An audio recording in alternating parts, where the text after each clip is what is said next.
It says the Mesilat Yesharim up to we just finished kashrut. Now we're moving on to ben adam lehavero, between a person and his friend.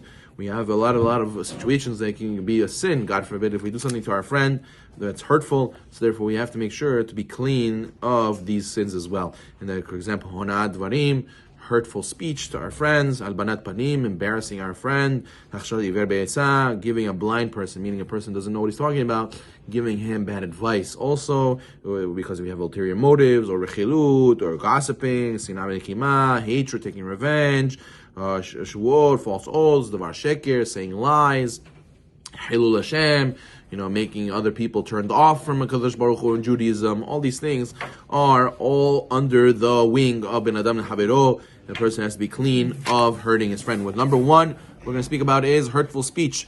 As the sages tell us in Sechem B'Mesilat, for example, what's a case of hurtful speech? If he's a Baal Teshuvah, don't say, now you're religious, I remember you used to pick us up, we used to go to Hashem Yerachem, we used to go, I saw you, I remember you used to eat this, you used to do that, now you're such a religious guy, huh? Who are you kidding? Who are you kidding, right? And you do this is all considered onad dvarim, hurting a person, hurtful speech, right? Or let's say he was going through a traumatic experience, he had a lot of bad decrees on him. Do not say to him like what Eov said to, like Eov's friend said to Eov, who is a considered innocent person ever perished? Meaning they say the guy said to him, he's suffering, he became poor, somebody's sick. I'm betashivi. You deserve it. Look what kind of life you live. This is, of course, is going to happen to you. That is hurtful speech. That you give him encouragement. You have to give him hezuk. You have to carry his burden together with him.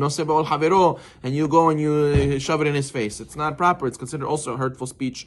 For example, or donkey drivers, they were asking for to ask for grain to transfer for payment so they could earn the delivery fee. What happens? You don't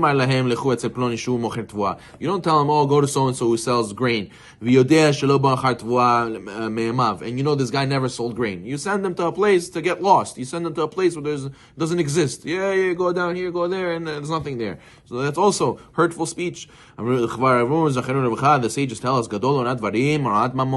hurting people through speech is worse than hurting people through money. Why? Because the pasuk says, you shall fear God. It doesn't say that by onad mamon. It says it by onad dvarim. So you see that Hashem is more meticulous on hurtful speech. Of course, so much more so if you make fun of a guy, you put him down in front of people, and what'd you do? You humiliate him, you embarrass him in public. And the Pirkei Avot tells us, malbin pnei haver barabim.